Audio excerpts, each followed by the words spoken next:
Girl grind. What's going on, guys?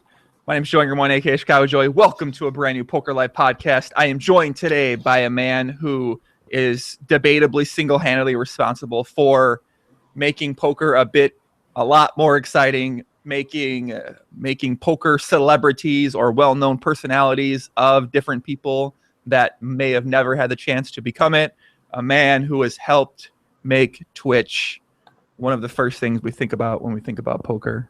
His name is Scott Ball. He goes by the name of Rumcakes on Twitch, and he is joining me today on the podcast. What's going on, Scott? Not much, man. Hanging out. It's been a crazy week, but life's really good. Was that a fair intro right there? It was almost too fair because there's a lot of people that had a lot to do with Twitch being successful in the poker space, but I appreciate it. That was all very nice. No, okay. We're just gonna get into it. Then I'll give you a little background before that. But let's get into this because I was thinking about this the other day. I was driving back from the gym playing basketball. I was tired, and I was like, "All right, isn't Rumcakes kind of? He's like he. I mean, you're like the guy who made it happen though. Like I mean, obviously there are other guys in line, but I feel like without you stepping up to the plate and saying, "All right, like I see some potential with this," the idea would have never been brought forward. The idea would have never been brought to the Twitch end bosses and it could have never really got potentially implemented. So that's true. Basically what happened was, and how it started, I was at an event called EVO, which takes place. It's a fighting game world championships. It's in Las Vegas every year in July. It happened to coincide with the World Series main event. I was there at EVO, but obviously as a poker player, I went to the main to just check things out. And I was hanging out with one of my first poker friends, a guy named Marcel Lusk. And Marcel actually came to a Twitch TV after party for EVO and was just having a bunch of fun with like all these like 19-year-old pro Street Fighter players and stuff like that. And that's when Twitch and I started talking like, hey, this poker thing could be really cool. Then they got acquired. Right after they got acquired by Amazon, everything just kind of snowballed and they brought me on to give it a try. And so, yeah, I definitely had a lot to do with like them experimenting with poker on the website. But yes, I had a lot to do with the experimenting, but if the people that helped along the way wouldn't have helped, it wouldn't have worked. So, Marcel Lusk, huh? Yeah, he's actually like amazing. I love Marcel. Marcel's the man, but listen, if you're going to give me a list of 1,000 poker players, I'd be like, all right, now tell me the poker player you think that was closely associated to this happening. I'm pretty sure 57-year-old Marcel Lusk would not have been on the list of the top 1,000 people I would have selected for that. That's actually not true, though, because he kind of was. So, because at the after party, when we were all, he was kind of like overhearing these conversations with me and the Twitch guys, and he was like, that would be cool. Like, I would try that. And he actually did try that for a while. Yeah, I saw him on there. I was like, what the hell is Marcel Lusk doing on Twitch right now? It's because Marcel's my buddy, and he's awesome. Like, I hope he does it more. I actually think that he's pretty entertaining. He was playing mixed games and having good commentary in the chat. But definitely, obviously, Jason had a lot to do with it. Jason was like my first big poker friend. So Jason Somerville. Yeah, Jason Somerville. So as soon as like I knew that Twitch was going to allow me to have the opportunity to bring poker into the platform, I knew that Jason had like just an incredible personality and he was exceptionally great at creating content. So he was like the first poker player I reached out to and was like, hey man, trust me, try this, please. I think it'll be great. And thankfully, it's been really good for him so far. And he's done a pretty fantastic job as well as all the other broadcasters. Yeah, I think obviously I think Jason was already doing really well with his establishing the Run It Up brand and putting out a lot of content on YouTube. And then I think Twitch has just sort of helped take that to another level. Obviously, Run It Up Reno's coming up here on the 20th to 25th, which I know you'll be attending, correct? Yep, I'll definitely be there the whole time. Is that going to have a big Twitch integration? For those who don't, Run It Up Reno is going to be a tournament series that Jason, I think, started maybe last year or the year before. I'm not 100% sure on that. And it's going to be this month. And yeah, I think it's going to be a great time out there. Yeah, I mean, it's pretty surreal to think about, like, for me. Like, yes, Run It Up was being established before he was on Twitch for sure. And he's done an amazing job. But that brand's presence on Twitch is so big, right? And to think that, like, it's essentially like Jason's big giant Twitch community has their own tournament series that happens already. It's like pretty crazy to fathom to me that that's like a reality. It's pretty neat. I can't wait, man. It's going to be a bunch of like-minded people hanging out, having a good time. It will not be the angriest poker tournaments I've ever played. I'm really looking forward to go hang out with a bunch of folks that enjoy Twitch. It really it's super motivating when you're around people that are like, hey man, I really like Twitch. I watch a lot of Twitch. I really like what you guys are doing. It just makes you want to do even more and grind even harder, right? Mm-hmm. I think that always helps to provide some. I mean, I get a lot of that with the podcast. I guess motivation, satisfaction, accomplishment. Like you sort of get a combination of those things, and that does. I think for a lot of people, it helps motivate you to keep pushing at it. You know, and you're in position. So when you're going forward here, exactly. You know, what are the challenges now? So everything. People are becoming pretty established. You have a lot of big name guys streaming poker on Twitch. So like where can you go from here in terms of new people or new ideas? Like you know what I mean? Yeah, I mean, there's so many challenges. So to start with, working with big companies, and I love all the big companies that I'm working with. They're all really incredible. But that's always challenging because Amazon and Twitch are also a big company, right? So sometimes giant ships don't move very fast. So helping the big partners we have, like PokerStars, for example, right? If you watched the TwitchCon poker panel, you saw that MGM had an executive on that panel. So working with I thought that was working with companies like MGM and PokerStars is a big deal, and there's a lot of opportunities to do some really incredibly cool stuff with companies that size, right? Like imagine what Twitch and PokerStars and Twitch and MGM could do together for Twitch Poker. The possibilities are endless. And then in terms of individuals, it's really finding and helping people kind of take their Twitch presence to the next level, which is hard because we can't just do things for every single broadcaster out there, right? Like I can't partner every single person. I can't help every single person get on the front page. So it's really like trying to find people to support and then helping them grow and seeing how things move forward. And that's really challenging in itself because you just want to help everyone all the time and give everyone the world, but you can't. There's just the world. Unfortunately, there's not enough. You know what I mean? Are you legally obligated to give every attractive female a partnership in Twitch Poker, or is that something you choose to do by design? No, I don't think every single one of them has one. And to be fair, the female broadcasters that are stream poker right now have followings, and they have it. Whether you're watching them because you think they're great poker players or because you enjoy their content for other reasons, like they have followings, they have fan bases. People are watching their stream. So rather than saying like, oh, the attractive female thing, I would rather say like there's people watching their content and their communities are growing very quickly. And people like Cordy B, she actually plays like pretty high stakes and stuff too. Doesn't she like $100 spin and goes? Oh, I think Cordy B is really good at what she does. I think she's for sure. I think she's doing pretty well. There's I know my friend Blair. I watch her stream sometimes, and a lot of people always come into the chat and ask her about about the whole partnering process and stuff like that. And there seems to be a lot of backlash she gets sometimes for having that status right now in Twitch Poker.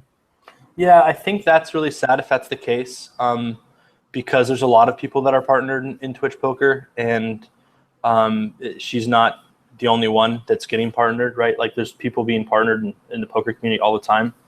And I get to them as fast as I possibly can. And I really spend a lot of my time every day going to as many channels as I possibly can and saying hello and like looking for things that I think will help make a channel successful and will make a channel grow. And one of the things that I look at in someone like Blair she does very well is the way she interacts with her chat. Twitch is defined as a social video platform for gamers. She does a pretty fantastic job at keeping her chat really social and the constant interaction up, which is not an easy thing to do. And to be fair, she's like not even experienced at all. This is a very new thing for her, and she's already doing that well. I look at someone like her stream, and I think like her interaction is going to get better. She's going to get even better at poker. She's very committed. She's dedicated.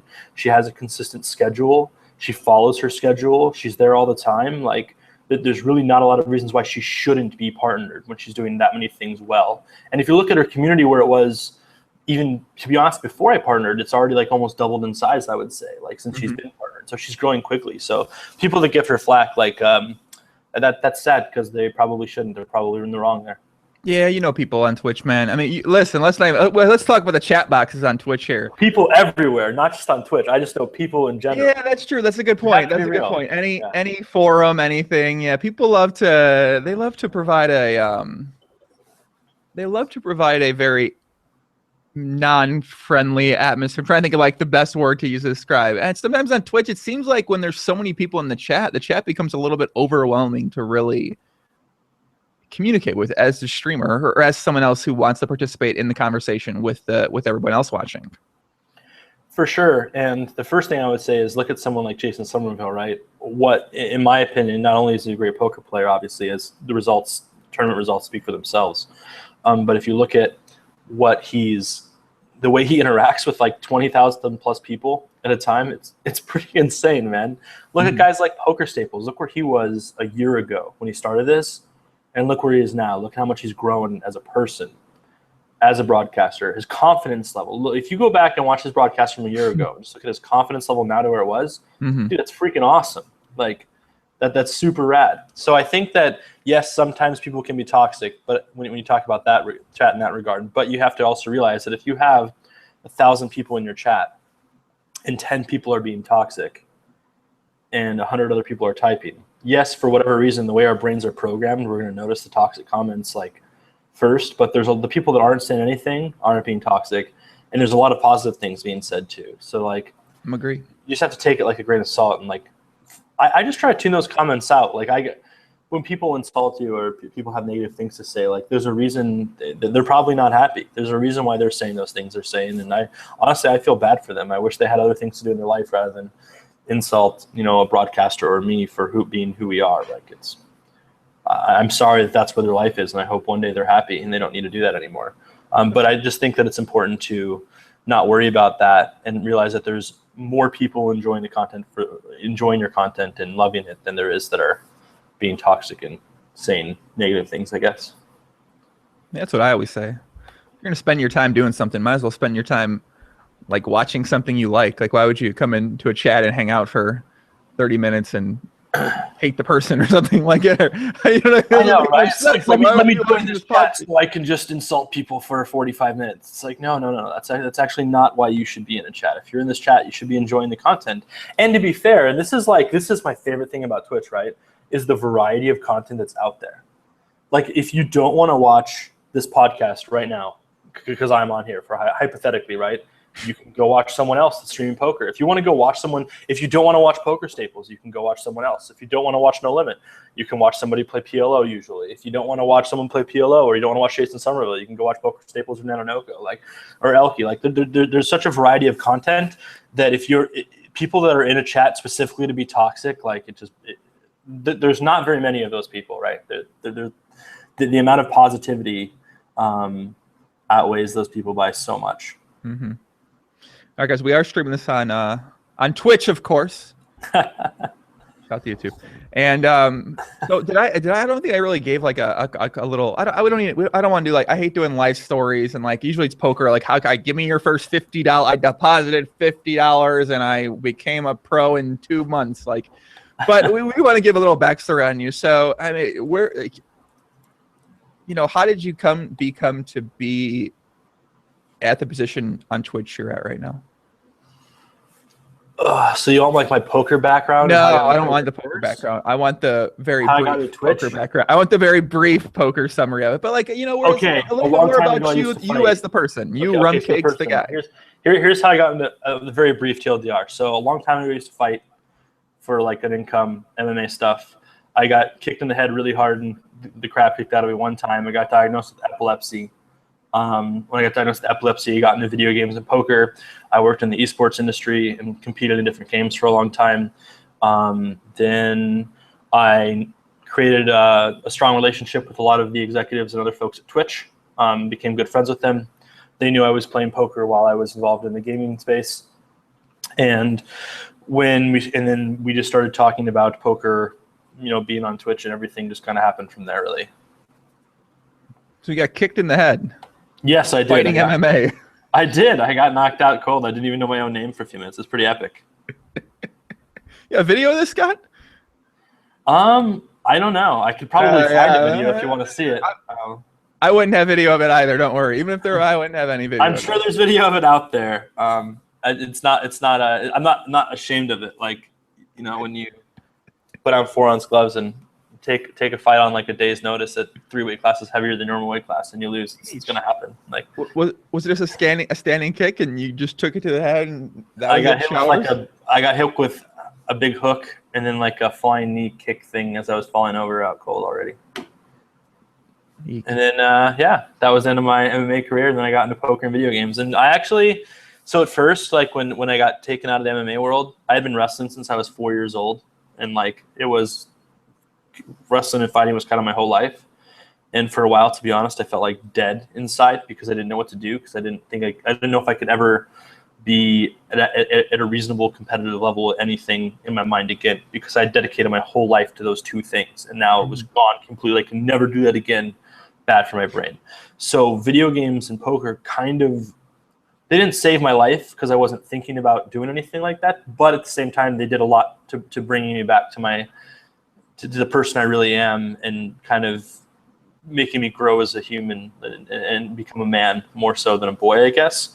So like video games and poker did a lot for me. I'm really thankful to be where I am now. I'd much rather be doing what I am now than fighting still. It's still physically very difficult, to be honest. I think the physicality of live poker is very underrated, but at the same time, it's much easier than like cutting a bunch of weight and making weight and then getting punched and all that stuff. Wait a second. You're telling me playing poker at the table is not as difficult physically as getting punched in the face?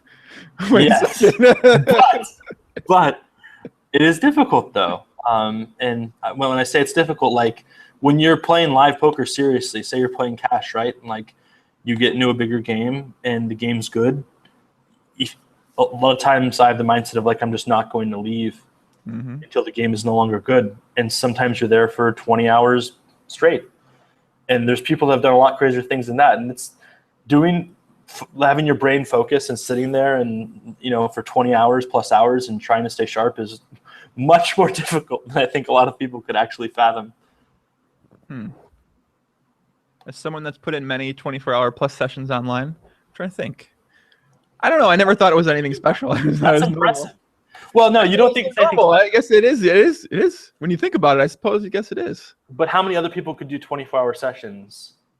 Yeah. Let alone maybe be profitable with them? Yeah, not many. Not many. There's not many. Never thought about this. I got to be honest. I just seemed so normal. Like, oh, okay. That's because you're a poker player, and it is. And if you do play poker professionally, it's really not that unreasonable to expect. You just know you have to do that sometimes. But if you don't play poker professionally, or you're someone that doesn't do something like this, staying up for 24 hours straight and staying focused is not an easy thing. Like, didn't Phil lock over 5 days? That's just that's insane, right? The man's a legend. The man is a legend. Uh-oh, what do we got here? 5'10", 234, Scott Ball here, and we got a fighting video potentially here. Oh, is that Ben Davis? Someone find me getting my ass kicked? Ben Davis, 6'4", 241. Yeah. That's me getting epilepsy, guys. Enjoy. No, the watch just said. I'd rather just not, actually. It's quick. I don't care if you watch it. It really doesn't hurt my feelings. What's someone going to do? Like, that's okay.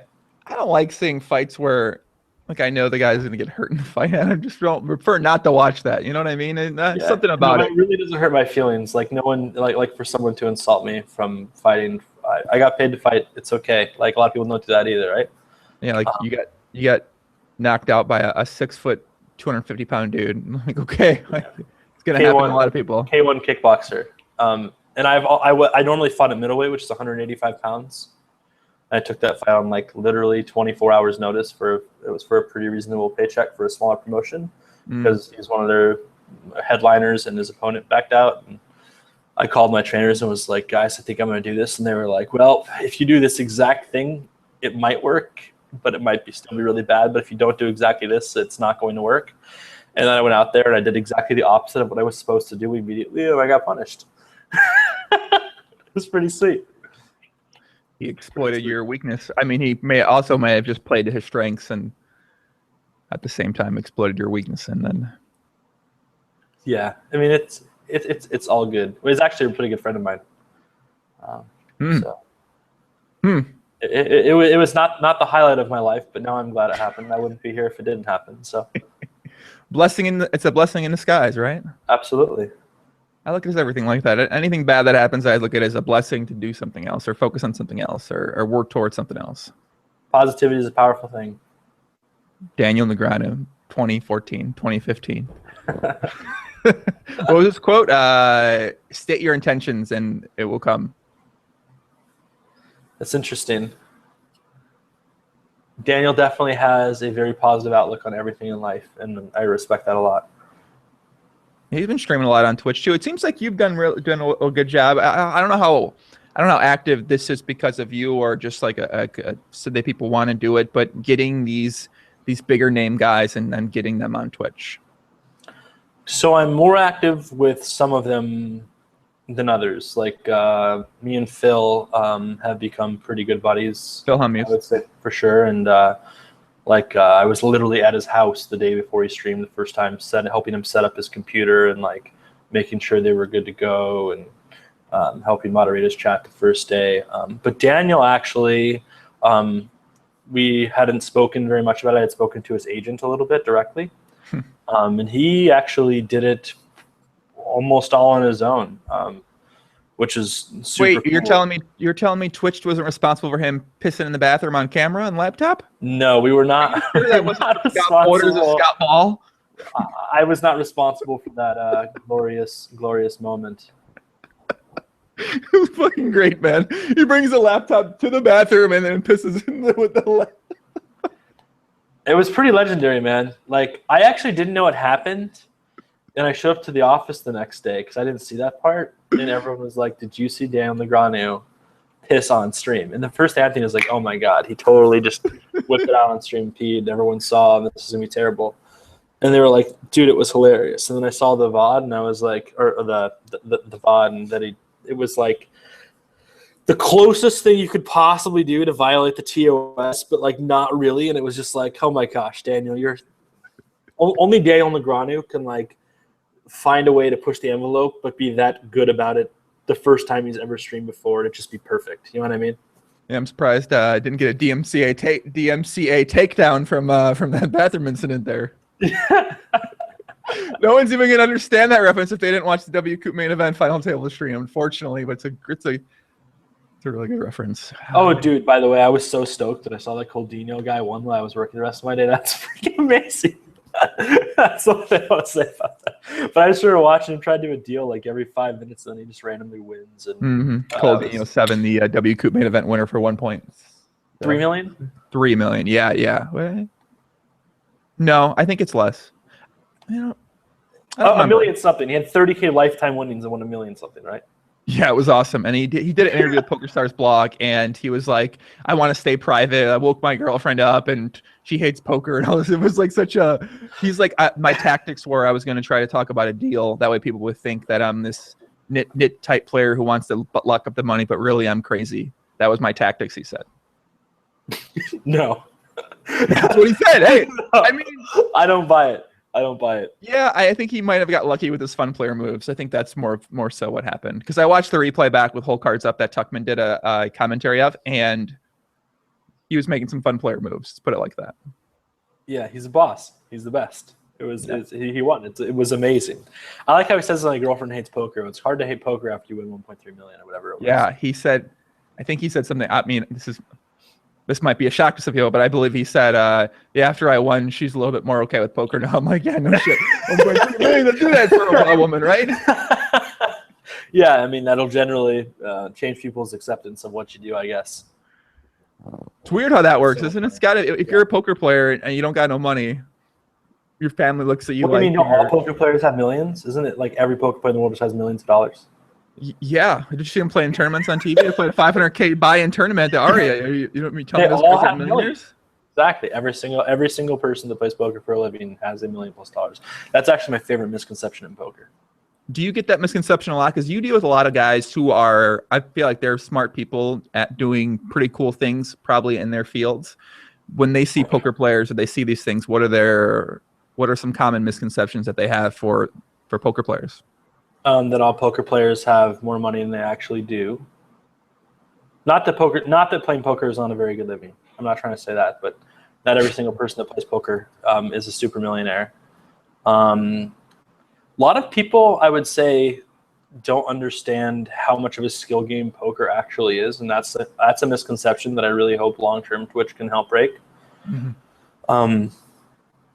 And that's probably the biggest too, is that all poker players are richer than they actually are, and that it's less of a skill game than it really is. Yeah, and those are two things. I think even now, a lot of people who play poker but aren't really in the poker scene, they really think a lot of poker players have much more money than they actually have. For sure. It's crazy to me. Like, it's not even millions. For instance, have you been to PCA? No. Somehow, no. I'm not even sure how I haven't gone, but I haven't gone ever. You should really go to PCA. When you go to PCA, I love PCA. PokerStars runs just ridiculously awesome events. But when you're there, almost everyone there playing is like a pretty serious poker player. It's like, if you want to play, go to a soft field. It's definitely not where you go play poker tournaments. It's a lot of stacked fields. But when you walk, you see there's a lot of poker players there with a lot of money, right? And then you walk outside in Atlantis and you see like their private little port where the yachts come in and stay. Mm-hmm. And there's like several yachts with just massive helicopters on top and jet skis and fishing boats being pulled by them. And you're just like, okay, those are people that are rich. Whoever owns that boat right there is a real end boss, and you have no idea who they are and what they do. Those must be guys from Florida. So that's an inside joke that literally no one's gonna get unless they read NVG today on 2+2. So I'm gonna take back that joke. It was just a perfect, because there was a thread in 2+2 that was about how are the Miami pros so baller, and like they're posting pictures on yachts and all this stuff, and some guys like, how are these guys playing poker and being on yachts and with all these women and in the clubs? I'm like, come the fuck on, man. This thread is too much. It's a great thread. It's a really good thread. Well, one of the coolest things about playing poker, and I'm sure you can attest to this too, is that you meet a lot of really neat people and you meet some people that do have that kind of money to have a yacht with a helicopter on top. And when you meet people like that, it does create for some neat opportunities, and you get to experience some things that some people might not get to experience in their lives. And that's one of the best parts about playing poker, is just the people you meet. I love this thread. Have you seen this? You gotta see. Do you read 2+2 much, Scott? I do read 2+2. I saw an epic thread yesterday that made me laugh really hard. Which one? It was the one about PokerStars supposedly buying Javaro, and then Earl started that. He's in the chat right now too. Yeah, Earl's got sources. Okay, yeah, I know he's got sources. I don't even know if it's true, but that's not even the funniest part of the thread. What made the thread funny to me? What made the thread funny to me is someone chimed in and was like, "Oh, and I saw the Scott Ball guy that works with Twitch wearing a Javaro patch." And it was like parentheses, I guess I would take a paycheck too. It's like, man, am I not allowed to have a sponsor? Wait a second. Let me tie this in. Scott Ball spotted wearing a Javaro patch allegedly. Javaro has a popular presence on Twitch. PokerStars has a popular presence on Twitch. You sure? My name isn't Earl. A hard member of the chat says, been speculating. Are you sure? Am I sure that it's not happening? I'm not involved in that business. I have no idea what either of them do. I'm just a guy that Javaro sponsors along with a bunch of other broadcasters. And by the way, Javaro is an awesome company. They do cool stuff. That's my Javaro plug for the day. But it was just hilarious to me that like, oh, PokerStars might be trying Javaro, and then like randomly I get tied in for wearing a patch live at the bike. Like I might have something to do with it. And I promise if that ever was to happen, I would have nothing to do with anything like that. PokerStars doesn't talk to me about who they're acquiring. Guys, I got news. Amaya doesn't do that. Are you sure? I'm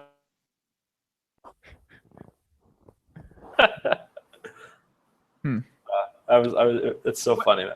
When I read the thread, I was like, that's a pretty good idea. I wouldn't be surprised if PokerStars did integrate something like Javaro or a HUD into the software. Like I thought it was a good idea when I read it. I'm not even sure what that makes me I don't know how that makes me feel. I don't know. Like, didn't they just ban HUDs or something? Like they're banning third-party software or something, right? Yeah, that was Party Poker banned HUDs. PokerStars banned the dynamic HUDs, the HUDs that change, the Dream Machine like HUDs, basically. Okay, so like, if they're doing that, I don't know. I have no idea why they would do something like that if they're trying to eliminate them and stuff like that. I mean, could it be cool? I mean, yeah, would the poker world like it? I don't know. I don't think the masses would, to be honest. I think there's so many people that play poker at such a casual level that would bother them to have that information almost. That makes sense. I guess the argument that I was reading was, which I kind of can understand, was Stars want. I mean, I feel like Earl just made all this shit up. Like Stars wants recreational players to lose their money slower. If they realize that they're playing poor, then they'll make their game a little bit better. They'll stop playing so many hands, therefore stop losing money as fast, therefore donating more rake to the site. Like it's a fun theory. I mean, it's definitely a theory. I'll go with that. My favorite part was that I somehow got tied in because I wear a patch. It's pretty sweet. It's great, Scott. I mean, hey, wait, you were just on live at the bike, right? Yes, I was. Look at Scott Ball getting out there, man. Look at this guy, man. I try, man. Unfortunately, I can't play online, so I can't stream for the community. And like the only way I can, I do play poker, and the only way I can show it is if I randomly do things like live at the bike or Poker Night in America, or end up on some feature table at some event. And I do my best to get out there and show people that I actually do attempt to play this game that we call poker. And I'm not just a guy that works in the space. You know, what's interesting, Scott, is that most people might not take that route. Most people might be fine with being the face behind Twitch Poker. Which is, I don't think a lot of people know this about you. You're a pretty hardcore player. Like, you're into playing. Like, I honestly think you might play more than I do right now. And I play a lot. Like, every time I chat with you, you're thinking about poker. You're like, you spend a lot of time really working on your game. And I think it's pretty impressive. I mean, poker is a huge part of my life. I have to be competitive in something, and I take it very seriously, and I take a lot of pride in what I do, and I'm constantly trying to get better, because if I'm not trying to get better, I might as well quit, for sure, because poker is not an easy game. So yeah, I do play a lot, I do study a lot, and I take a ton of pride in that. I really do work at it. Yeah, it sounds like you have a very competitive background, obviously, with fighting. And you said, after you got done fighting, you felt like, what am I going to do with myself now? And in a way, poker is a fight. Like, it's a competitive game. You really have to work at your game. Otherwise, you're going to get beat down pretty bad. So it's sort of, it sounds like it's a good thing to be into. Plus, you get to make money from it, which is awesome. I mean, yeah, it's one of those things where my favorite part about poker is like the skill gaps are so huge once you start to get decent. And when you realize how good some people are, it's just so freaking awesome to see. Mm-hmm. I don't know when it was, but like a good example of that would be Igor Kurganov just played some crazy hand versus Ole Shemian, where like Ole like just jammed some river card. Igor called him with like second or third pair and was like, your hand shook a little too much, so you're bluffing, so I just call, I guess. And Ole was just like, what? And I'm just like, yeah, Igor Kurganov's just that good. And when you see things like that and you realize people are actually at that level, it's pretty neat. Yeah, it's neat / I mean, when you hear like a Ben 86, Ben Tallerine talk about PLO, you're like, fuck, man, I need to quit PLO. I'm not trying to play with him anytime soon. So yeah, dude, PLO is an insane game. I'm so bad at PLO, it's crazy. Scott, it's a great game. You had 4 cards. Let me tell you about this game. Scott, sit up. Buckle up. 4 cards instead of 2. Can you imagine the fun what you do with 2 cards? You get 4 in this scenario. It's crazy. It is crazy. It is a crazy game, that's for sure. Oh, that's all I'm going to sell you, man. Is that hold on, we got in the chat, man. Is that one of my French puppies? Rumcakes, Alexander Dreyfus. What's up, puppy? I've been working on my French accent like Alexander Dreyfus has, where he says entrepreneur in the casino, but hasn't been coming along very well. Do you have a French accent you can do for me? No, I definitely don't have a French accent. I'm so bad at that kind of stuff. I'm really not good at that. I'm sorry. Have you been following the global poker, the new press release that came out? They're of course they're going. That's some sick stuff. And you know what? Okay, so when I first read this, I was like, this sounds fucking cool. Like, this sounds awesome. Then I go on 2+2. Everyone's like, this sounds terrible. I'm like, what are y'all talking about? This, like, I don't even care if this doesn't work. This is just going to be fun to watch. This will just be something new. Like, it's cool. Like, I was so excited, and then I couldn't believe people, like other people that I read on there weren't sharing in like my excitement. It's pretty crazy. Now, you know what I love about what they're doing is like the whole philosophy of experiment and then decide. Like that's a very ballsy business approach to take, but it's really for like huge long-term success. I think it's the best because you try multiple things, you figure out what works, you figure out what doesn't work, and you just don't do what doesn't work, and you continue with what does work. And they're experimenting in some big ways, and I have a lot of respect for that. And I think it's freaking cool. Like the cube thing, that's rad. Mm-hmm. Like, yeah, it's different. You might be. Some people might want to hate on something like that, but it's unique. The standing while playing thing, that's different too. Like, there's be some players that just won't want to do that because they just don't want to stand up though. I think it's rad. I think it's cool. Listen, I can't stand for 40 minutes. Like, okay, if you can't stand for 40 minutes, like take off. Like, that's fine, dude. You don't gotta. You know, it's okay. People are like upset about the standing. I'm not trying to stand for 40 minutes. Like, come on, man. You're standing there. I mean, if you can't stand for 40 minutes and you have no physical impairments that give you a reason to not be able to stand for 40 minutes, you should probably be doing more to be able to stand for a longer period of time in the future. Okay, there was one thing that made me laugh, which was there was a press release. I believe it was an article, and Alex said something about how I want to see like 6 guys raging against each other. Now, can you imagine? Can you think about what might have happened from this particular sentence? It upset the women on Twitter because oh gosh, they upset. Yeah, I was like, y'all gotta be kidding me. I was like, what did he say? I saw some argument on Twitter. I'm like, what did he say? Women can never play? Like, and then I read it and I was like, oh my gosh, the women they love to get upset about things like that, man. It was it's crazy, man. You don't deal with much of that stuff. You don't deal with the feminist Twitter and anything like that in poker, right? I support, like I personally support everyone I possibly can, right? Like I don't care whether you're a man or a woman, it doesn't matter. As long as the content's good, the content's good. And I have a feeling that Alex, that was quite misconstrued. One of my favorite things about talking to Alex is English is not Alex's first language. So for one, following his accent at first, when I first got to know him, was a little tougher for me. And two, he uses words that if you would be interacting with someone that is English first language, they wouldn't use, like sportify poker. He wants to sportify poker. I've never heard sportify in anything in my life until I met with Alex. Man, he's done such a good job at showing that word now, because now I hear it all the time from all sorts of different people from poker. Mm-hmm. Now I hear things like sportify and gamify and like all these different things with ify at the end. And it's like, see, Alex is actually impacting things. It's just rad. Like, Twitchify. Yeah, Twitchify. What do you so are you guys pretty actively involved with, I guess, with the Global Poker Index, and in terms of some future broadcasts or future programming that they might be doing on Twitch? Yeah, for sure. I'm working with a lot with the GPI, the Global Poker League. They already broadcast the Global Poker Masters from Malta. 1.2 million views in 2 days.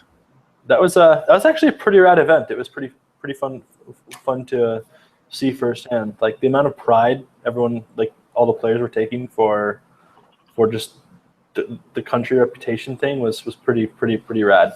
But no, yeah, we're doing a lot with them. I really enjoy working with them. Alex is a great guy. He has a pretty awesome team too. Let me tell you, it's not just him there. It's like he's definitely the guy running the ship, but there's a lot of people around him that are very talented. Mm-hmm.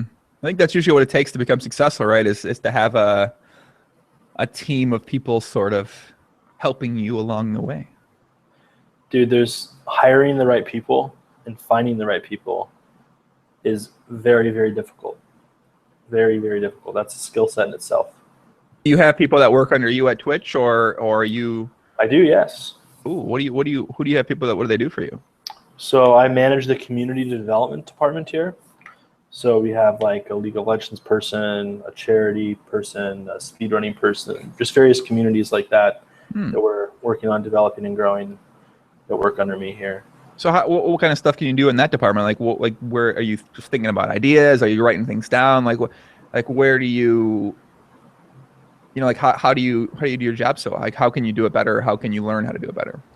So part of it is like basically how do we mimic what's happening in poker and other communities? What's working here and what can help them work well? And the truth is that I can learn a lot from my League of Legends person, and they can learn a lot from me too, because both of our communities are very different, but we might have similar problems. They might have had a problem that poker's going to experience in a year, or vice versa, right? And we spend a lot of time working with each other and reviewing each other's strategies and kind of bouncing ideas back and forth to say, hey, we actually went through this last year, and this is what worked for us, and that sort of a thing.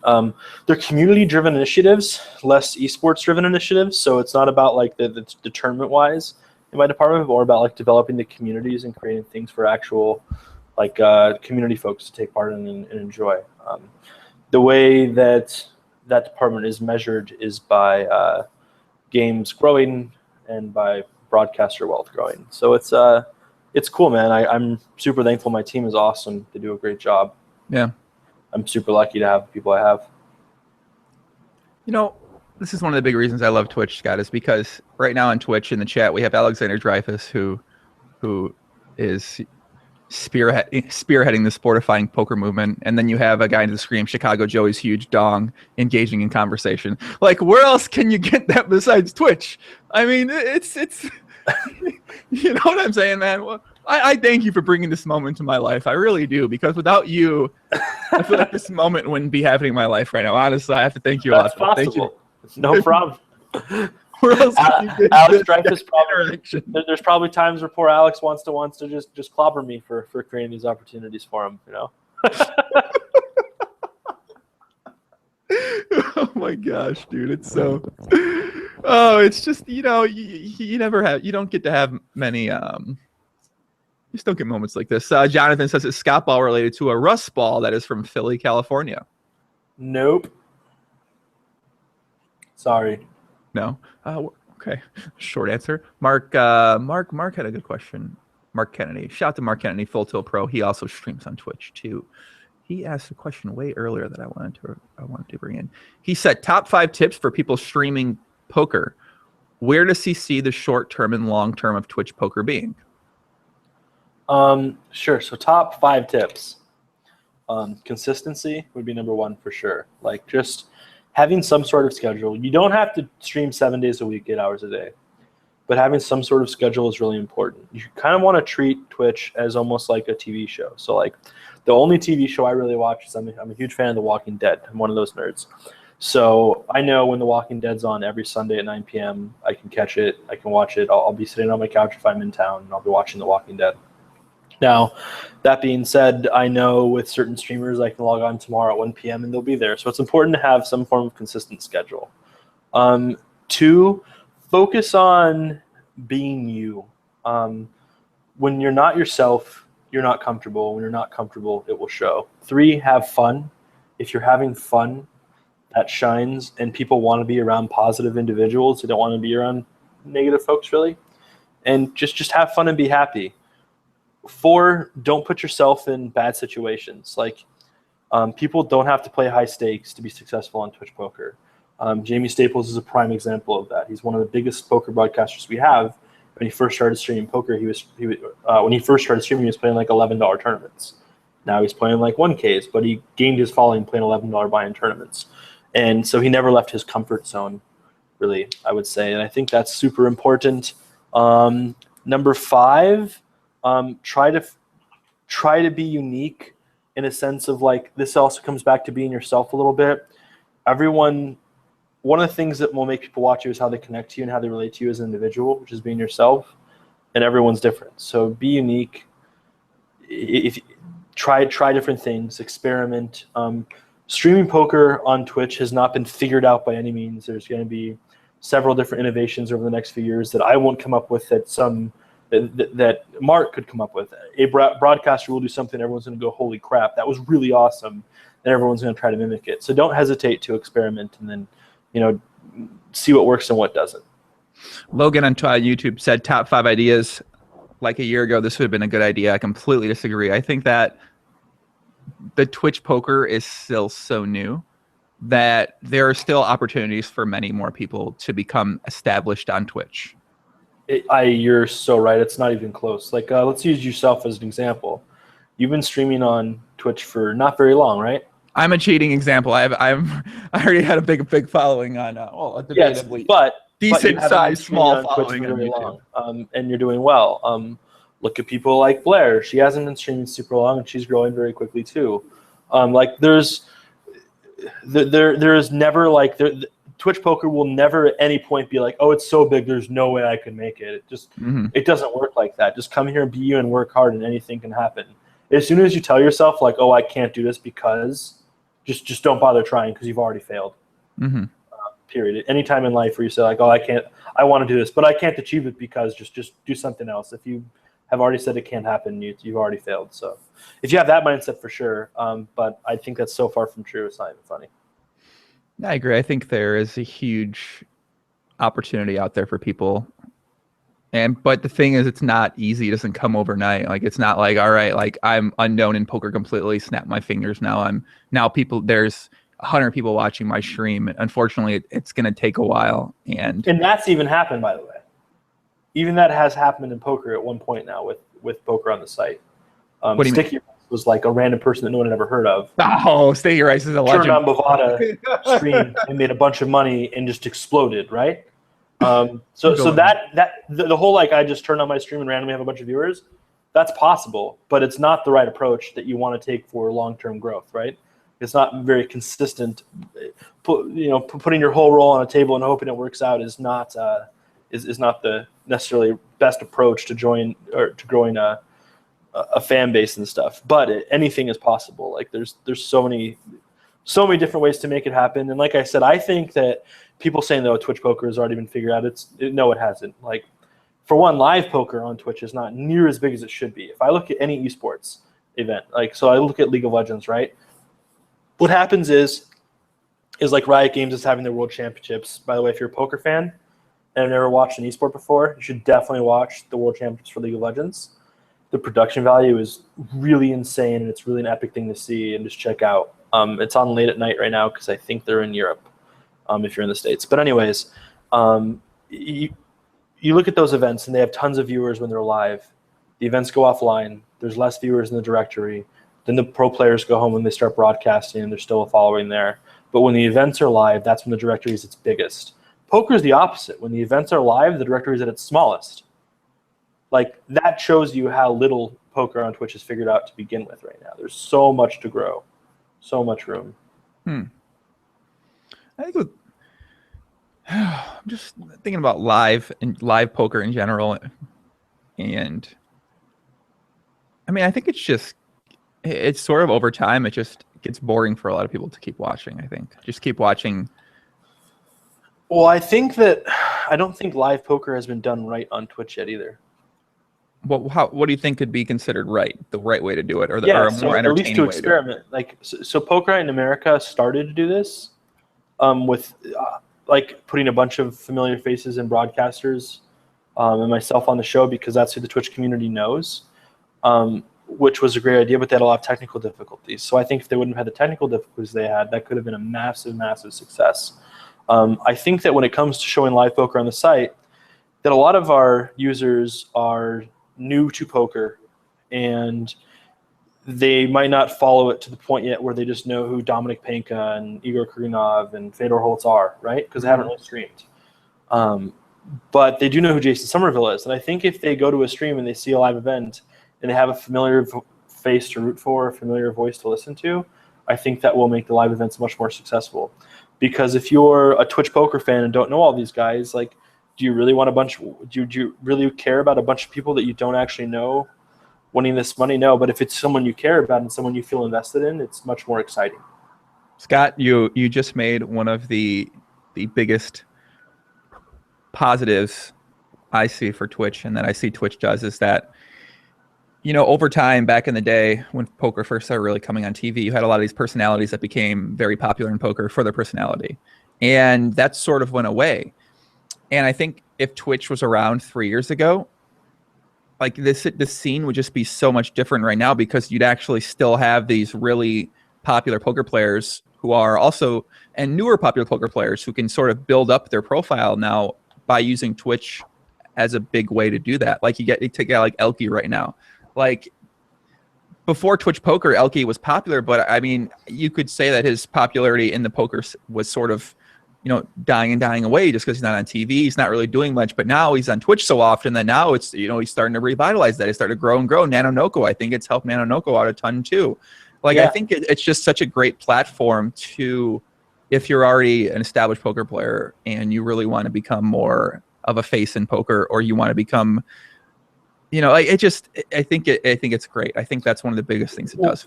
Even take it to the next level. And this is what I think. I honestly think being a poker fan 3 years ago was really boring.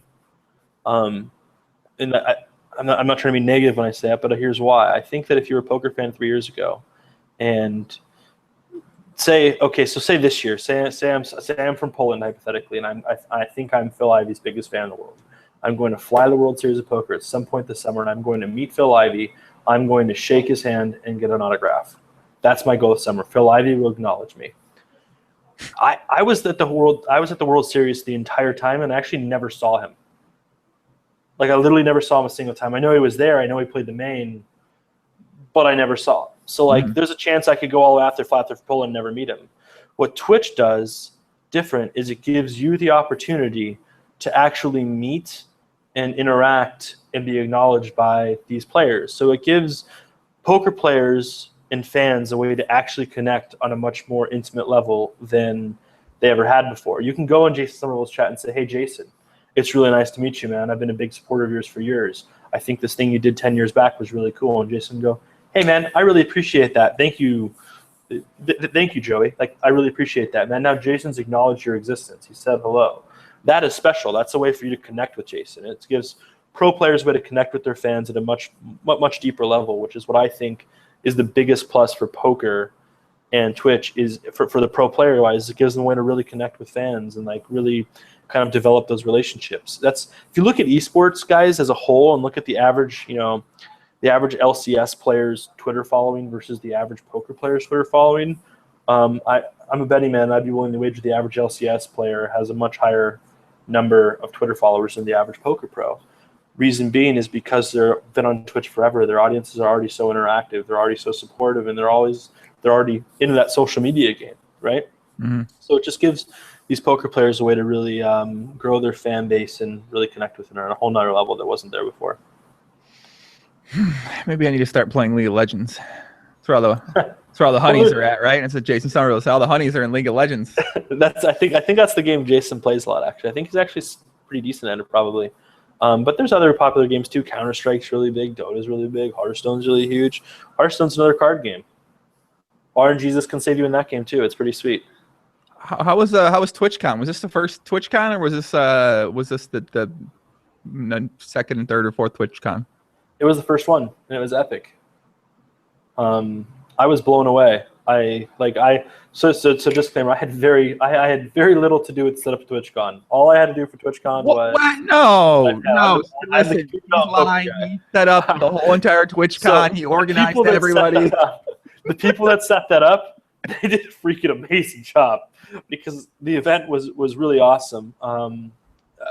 So many people showed up, and my favorite part about the whole event for me was just being able to sit back and look at all the people and realizing how diverse the Twitch community really is.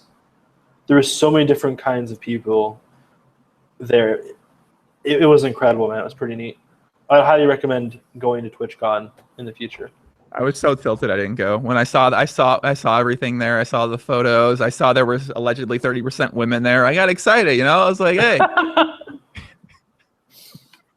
I could have made some Twitch friends, man. I could have been out there. There was a lot of women. That's very true. Could have been collecting some information out there.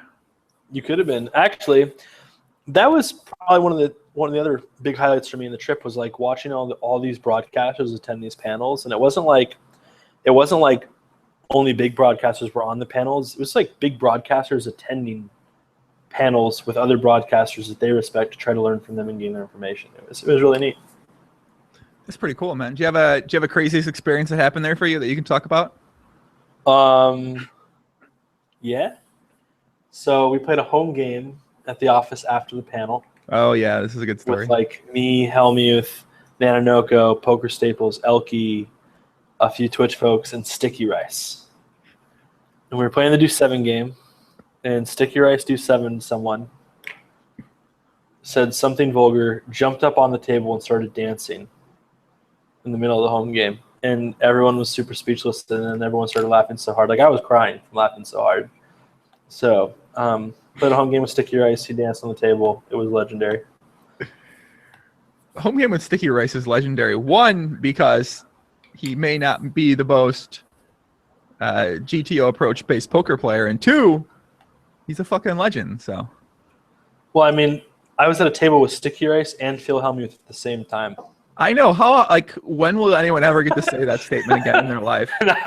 Probably never. You know? Probably never. Phil Hellmuth and Sticky Rice at a poker table. Phil Hellmuth was at the table when Sticky Rice was dancing on the table. Yeah. It was awesome. It was pretty sick. But yeah, the poker panel was really fun too. We tried to keep it very poker basic, because obviously there's going to be a lot of people tuning in to something like that might not know much about poker. Mm-hmm.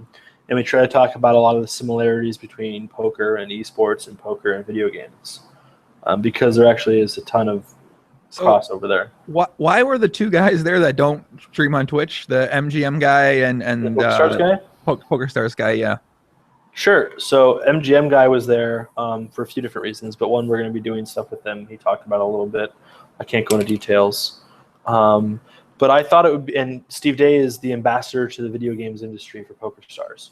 And I thought it would be neat to get perspective on a few very particular questions from people from the industry side of things that have dealt with either TV and poker for a long time or are helping big poker companies break into the video game space, because their perspectives are going to be very different than mine or Elke's, per se. Nah, I don't know, man. I feel like Elke's got everyone's perspective down. He thinks he sees things from all the angles. He's Elke, man. Elke's the man. He's one of my favorite people in the world to hang out with. Like, the guy. I don't know if I'll ever meet a happier person than Elke in my whole life. Yeah, he's I don't know if it's physically possible to be happier than Elke, to be honest. I really don't. Listen, man, life's good. You got a nice Korean girlfriend by your side. I mean, you know, you're loved in a country. You can go to a country and you'll be be able to talk to anybody in the country because you're an end boss at StarCraft at one point in time. So Elke's got it pretty good. Yeah, I would say he's definitely living his life the way he wants to, for sure. He's the man. Elke is the man. I think for the power rankings for Twitch, I thought you did a great job, by the way, and I've told you this before, but I thought that you did a great job moderating it. It can't be an easy thing moderating a panel. Phil Hellmuth on him, he's grabbing the microphone and just going on, start talking and going on these tangents and talking about how he's still the best and he doesn't. Yeah, you know, I thought it was challenging, and I think you did a really good job. You gave everyone time to talk. I think, you know, someone like Jimmy, or aka Jamie Staples, and Evan was in there, Grips was in there, and so when you put those guys next to overwhelming personalities like an Elke or Phil Hellmuth, and then so you still want to let those guys get some shine. You want to give those guys something to talk about and ask them some questions, and I thought you did a really good job with that. I appreciate that. I haven't done that very much, and it's definitely not easy. It's more challenging than I thought it would be. Yeah, it's hard because, you know, sometimes you ask a question and then maybe three people will give an answer, but you're like, well, I want you to give an answer too, or I want you to give an answer too, but you didn't answer this one, so now I have to sort of specifically ask you the question, so you'll talk about it. And you know what else makes it hard is when you ask them a question and then that person creates another question and then asks someone else the next question when not everyone got to answer the other question. Yeah, I think that's. Yeah, I guess that's you can't really study for that either. It's something that you sort of get with experience, and when you don't have much experience doing it, now it's, you know, you kind of have to reverse the conversation, reverse the panel back to that question. Like, all right, let's back up a second here. Let's go back to this one. Yeah, for sure. Do you plan on doing any more things like that in the future? I mean, I'm sure there's opportunity to do like a panel at WSOP or a panel at PCA or a panel at these different tournament steps potentially. I mean, they just got to ask. It's that simple. If someone wants me to do something like that at one of their events, they just have to ask. Jason Muir on YouTube says you need some more art on the wall. Listen, if anyone out there knows how to design a studio to make it GTO, like you can design. I have so much. I can buy anything. I have access to. Does that mean he's talking about my meeting room? Well, your meeting room definitely needs some more art, but he's definitely talking about my yours. meeting. He's talking about cool, my cool. office here. Yours. You're in a conference room, right? Kind of. It's actually pretty cool. I gave you guys the ugly side of the room, that's for sure. Can we get the GTO side, please? The GTO side, so I'll put my laptop. So there's this cool light thing up there, and then a giant. Yeah, you gave us the shit side for sure, dude. I definitely gave. Mine's way better. The other nice. side. Pretty sweet. Yeah. That's pretty sweet in there, man. Looks good. Twitch office is treating you well, huh? Yeah, I'm not going to complain. They're pretty epic. What's the coolest thing you can do there? Like, what do they have? Like, you always hear about these stories about the Silicon Valley companies. They have like a jungle gym in the middle of the office or something. They have these crazy things to make it fun for everyone. Sure, we get every day. We get lunch and dinner every day. We get breakfast, I think, 2 days a week. We get massages in the office. You just jump on the massage calendar and just massage rooms here. We have nap rooms. So if you're tired and you just need to take a nap, you just go take a nap, and you just book it like a meeting room, and your calendar says you're busy and you get time to take a nap. Tell me more about these massages, Sir Scott. They have a massage room. I laughed. What I was thinking in my head didn't come out when my words. You definitely set me up for some failure there. I'm not gonna lie. No, I'm just kidding. We literally have massage rooms. There's like several different masseuses, several different kinds of masseuses that come in. Scott's audio is freezing out during this part. You sign up on the calendar, and you show up, and they're just there, and you get your massage. Living the life over there because it has massages and nap rooms, man. That's pretty sweet. Yeah, and another big perk to Twitch, I would say, is that we don't actually have like a vacation policy. So it's not like you get 10 days per year or 15 days per year. It's like you just submit it to your boss, and if it's appropriate, you take it.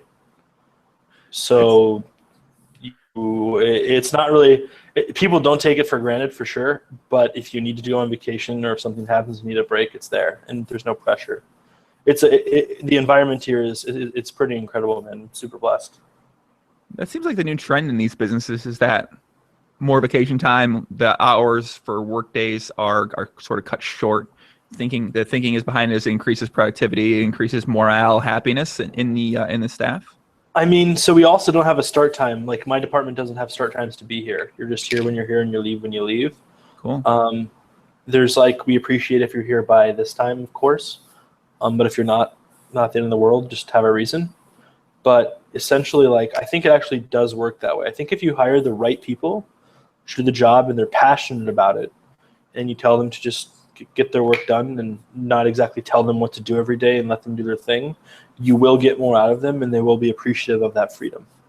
Does it create a sort of dynamic where the people who are maybe putting in extra work, putting in extra hours, sort of the guys who might not be looking like they're putting in the most productive hours, but they could be productive behind the scenes? So does it create some resentment from people like that, you think? No. So I'll use myself as an example there. Like I've been here for a year officially next month, but as a contractor, I've been here for a year as of the 1st of this month. And I am someone that I've already been promoted since I've been here twice. I went from an associate to a lead to a manager in a year. And I'm someone was gone like 5.5 months of last year. And I travel all the time. Like I was just live at the bike.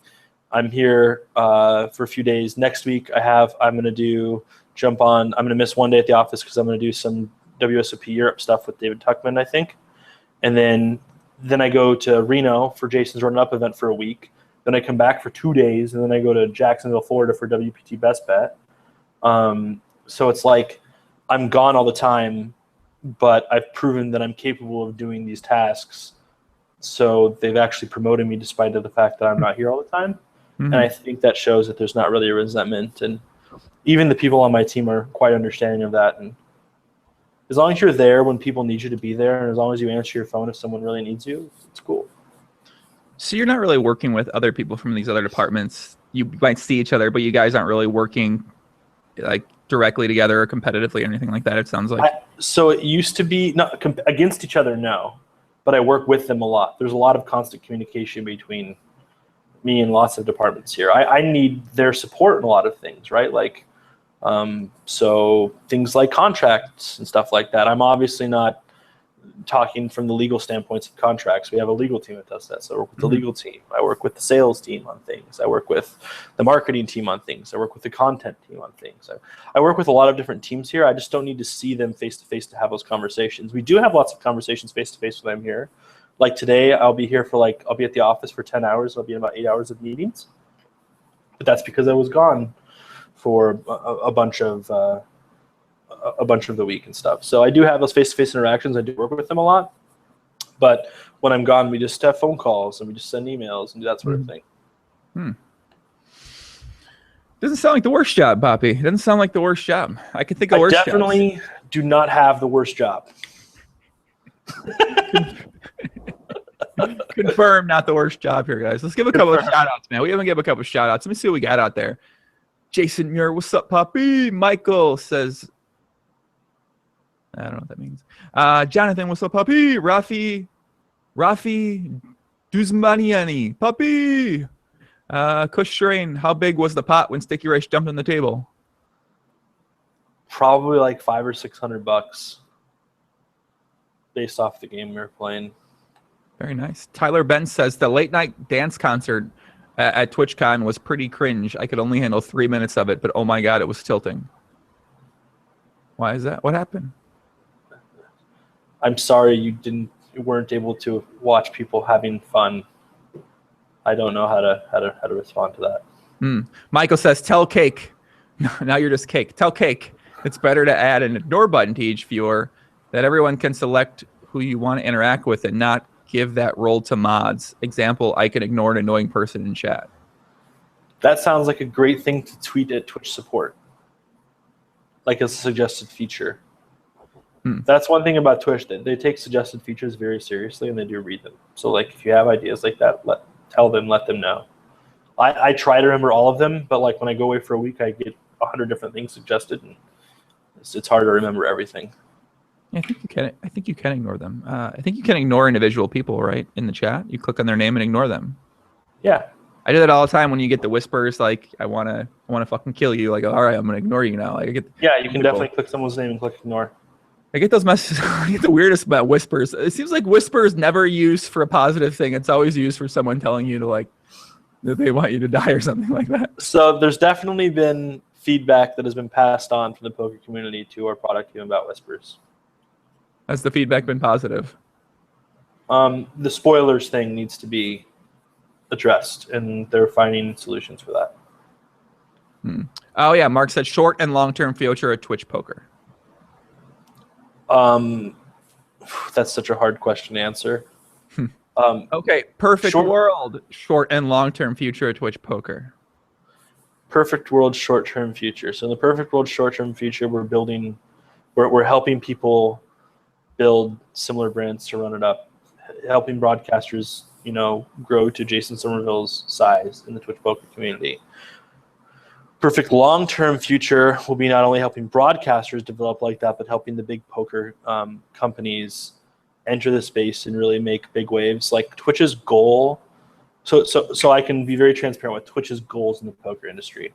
Our goal is to help the game grow, help the industry grow, and bring non-endemic sponsors in the poker space. By non-endemic sponsors, I mean I would love to bring like video game PC companies or peripheral companies into sponsoring poker players eventually. So those are our three goals. So long term, I mean Twitch causes another boom in poker. Short term, we just keep doing what we're doing now, but get better and better every day and are always improving, which is always the goal, right? We're growing. We've grown so much in the last year. It's incredible. Thanks to all you guys. It's like just blows my mind when I think about what's happened last year. It's just I don't even understand how it happened, but it did. And I just want to keep getting better every day at what I do and watching the broadcasters improve. And if you look at like that is already happening. Like we'll use Jamie Staples again as another example, and someone like that, where he was a year ago as a broadcaster, where he is now is like night and day difference. Even someone like Jason, who was already really freaking good a year ago, he's gotten even. He's that guy is incredibly good at what he does, and he's only getting better every day. So I would say like just short term, everyone keeps getting better at what they're already doing. We create more opportunities for them. Long term, we cause another boom. Oh, I love Twitch. Mark also says, does he think Twitch could start their own poker tour, perhaps in conjunction with an online site? No. What's funny about that question? So, because all I can say is no. Okay. I'll add a little bit. Legally, having a poker tour is very, very complicated. Legally. Even in conjunction with an online site. It's not an easy thing to do legally. And I think if Twitch was to do any poker tour-esque things or poker events, I think they'd probably be charity driven, to be honest with you. Mm-hmm. We do a ton for charity here at Twitch, and that's something we're super passionate about. And I think like if we ever were to do anything like activating in a charity standpoint with someone like Reg would probably be the approach. Reg taking over the game, man. Dude, Reg's awesome. Reg is taking over the game. The Reg charity. Blair, what's up? Blair says stop. Whoa, go ahead. I say if you look at Reg charity and like how passionate everyone that reps Reg is about Reg, it's pretty epic. They are really passionate. It's almost cult-like, and they really, really, really care, and that's why I think it's doing so well. Yeah, I don't want to talk more about Reg. Jason Muir says is a big massage foam roller. I really don't. As a big massage foam roller fan myself, you have to try the muscle roller stick, Joe. It's a game changer. I just tried the muscle roller stick. It's fucking amazing. Do you use a foam roller, Scott? Like you have to. I don't. Link me one of these, and I will buy one. Foam roller, man. My foam roller is the best thing I ever use. It makes your body feel so great. It's great. I will. I'm gonna find a link for a foam roller and send it to you. I tell everyone they need a foam roller. It's just it makes you feel so good. Done. Send me a link. Boom. It'll be purchased. Zesty says, "Hey, Papita Mundo. What's up, Papi? Let's party." All right, let me give a couple more shout outs before I get what else we got out here, man? Twitch TV, Sukami Ladoel. What's up, Papi? Paola Big Hignoli. His name's real. Joey, you know that Papi is the name with a lot of. Okay, I'm not gonna say that. Delete TV. What's up, Delete TV? Chicago Joey's huge dong. What's up, Papi? Dog ate my homework. Papi Diesler. Team Ivy support. Well, Hasha fan. Ooh, this is a good question. Would you rather be with 2 hot black girls or 2 hot Asian girls? That one for me? No. That's definitely a you question. Definitely a you question. Are you not allowed to like women at Twitch or what? Do they not let you talk about women at Twitch? I like women equally. That would be my answer to that question, I guess. Are you allowed to have inner office romances there? I don't think I've ever been told we're not allowed to. I don't think I haven't specifically been told not to. So I don't know. That's interesting. I'd have to go email my HR department and ask them, I guess. Yeah, you really should. I know Joe Novella said, "How did you get the name Rumcakes?" I think you may have told me the story before, but tell the people. Yeah, so when I was like 11 years old, I was playing this video game called Tribes. And I joined this team called Drinkers, and like there's this voice chat program called Roger Wilco, and I jumped on there, and they were all like these old dudes, and they all had names like rum and tequila and vodka and like Bud Light and like just different names, right? And they were they heard me talk, and they were like, "Wait, how old are you?" And I was like, "I'm 11." And they're like, "All right, you can't be like an alcohol because that'd be inappropriate." And I was like, "Okay, so what do I do?" Because it was like everyone had themed names. So they're like, "Well, you can eat rum cake, so you can be rum cake." And I've just had the name rum cake ever since. I just haven't dropped it. It's really weird how we get these nicknames. 11 years old, you're hanging out with some alcoholics. Yeah. The nickname rum cake. I played a video game and I've had the name rum cake. Yeah. And rum cake actually is amazing, by the way. If you haven't eaten it before, I highly recommend it. What is a rum cake? It's literally like a bundt cake with rum in it. Rum, the alcohol? Yeah. It's cooked in it. It's amazing. Wait, as an 11-year-old, you're allowed to have this? It's cooked, so you can't get drunk off rum cake. Oh, it's like the Jack Daniel's food at TGI Fridays sort of thing. Yes. Okay. Here, I'm gonna see if it's on Amazon right now. I'm gonna see if sick Amazon plug, by the way. That was pro. Hold on. I'm gonna see if I can find like pre-made rum cakes. But yeah, you got to. They're best when they're made at home. I'll have to check this out. Rum cake.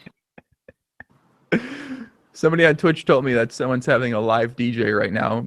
DJ their stream. I would not be surprised. I had to watch it. It was funny. Horse Madness asks, is your team hiring on Twitch? Is my team hiring at Twitch? Yes. How do people get in touch if they're interested? Read the careers page. I think we have a few recs that will be going out soon-ish. By the way, my team isn't just poker, mind you. That doesn't mean a poker rec's opening up right now. But no, read the careers page, and as you see positions open up, apply. Like I promise, those applications get reviewed, resumes get looked at. Okay. I'm sure people out there. So you like chocolate, coconut, or banana? I like chocolate. Chocolate. Okay. So you need to buy this. Okay. I'm gonna link it in your chat. Okay. And you need to, when it comes in the mail, you put it in the microwave for like 30 seconds when you unwrap it. Okay. And warm it up a little bit and eat it. Amazingness. Fuck it. There you go. There's a rum cake. Baked fresh every day in the Cayman Islands. Just go with it. Okay. Just go with it. What the hell is this food? You're gonna trust me here, okay? Yeah. So actually, I was really bummed when I went to PCA last year. I didn't buy any to bring any home because they have a bunch of it all over the Bahamas. It's like rum there's a big thing, and Nanonoko lives by me, and he came up clutch and just bought me like this giant thing of like 12 different rum cakes. And he came over and was like, "Here you go, man. I bought you rum cake." And I was like, how sweet is Nanonoko, man? What a sweet guy. He's the best. What a sweet guy, man. He's definitely a sweet dude. My name's Earl. Says, can you ask Rumcakes what he thinks about the homeless man streaming Carlos Welch? You seen that guy? No, I don't know anything about it. Better quality stream than I have. He streams from his car. It's this guy who streams in his car. Like he's in his front seat of his car streaming poker. That's freaking TOS? awesome. That's not against TOS, right? No, can you link me this? Yeah, somebody link in the chat, please, because I've watched it once. I was like, what? I mean, it was cool for the weirdness factor of it all, but I didn't watch too much of it though. Yeah, I'd love to check that out. Can I ask you a couple things and you tell me if it's against TOS or not? Read the TOS to find out if it gets. We'll call this TOS Association. I call it read the TOS. What do you mean, man? I can't ask you a couple questions about what's against TOS or not? I'm supposed to tell you just to read it. Damn it. If I take off my shirt right now, what happens? Does it get shut down? You should read the TOS. I would prefer it if you didn't do that when I was on your show. Okay. No porn, right? Obviously, you get shut down for that if you stream porn or anything nude on the stream, right? Yes. Big Dog Pocket 5, that's what happened with him, obviously, and he got shut down. Yes, but he was not permanently shut down. He was only shut down for 2 days. So where he is now, I don't know. Maybe he got a bad taste in his mouth with Twitch. Why would he get a bad taste in his mouth from Twitch? If that's the case, I feel terrible, and I would love to know what we did to make him feel that way. I showed you the shark, right? The shark? Yes, you showed me the shark. The shark's not against TOS, correct? You should. Check TOS. Read the TOS. I just thank God that we have a moderation team that can determine this, and that is not my job.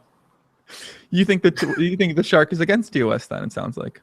I'm just so glad it's not my job to figure out if it is or not. If you think about it, like so, like this is like how often people have to just try to find ways to just ride that line of like I'm probably breaking the rules, but maybe not every single day. Dude, that moderation team has to work their asses off, and they have to deal with people that are like pushing the limits all the time, every day. And I'm sure they always have those quirky, like really smart ass responses. You know what I mean? Things like, well, no, according to section 3.5697, this is okay because of it doesn't say this. It's not written in plural or something like that. You know, it's like, oh my gosh, I'm so glad I don't have to do that. I would die. What are the moderation team? What are they like? Are they like special team locked in like some some moderation office. We were just No, nothing like that. They're in the office with everybody else. But we actually have a team of people, excuse me, whose job is to go through and moderate chats and make sure everyone's following the rules. And they do a great job. So are there like secret moderators that like in chats watching and just making sure nothing's getting out of line? They're not secret moderators. They're like public. See, if you were to click your viewer listing right now, okay, it'll say staff. And then I think there's another one that says global moderator or admin when someone's a moderator or an admin.